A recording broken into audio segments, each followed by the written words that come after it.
केलाय.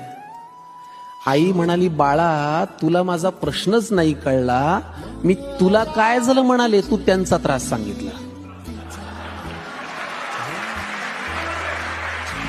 आई म्हणाली, बाळा तुला माझा प्रश्नच नाही कळला, मी तुला काय झालं म्हणाले, तू त्यांचा त्रास सांगितला. सोडून दे ना तुझ्यावरती ते रुसतायत का हसतायत, कारण तुला पूर्ण करायची स्वप्न ही तुझ्याच डोळ्यांना दिसतायत.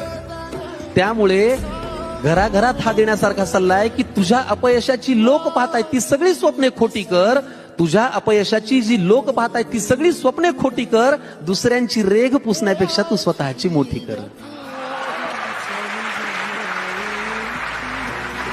आणि हे केलंस ना तर तुझं कधीच काही अडणार नाही. आणि आई आजही तेच म्हणेल, माझ्या बाळाचं वाईट काही घडणार नाही.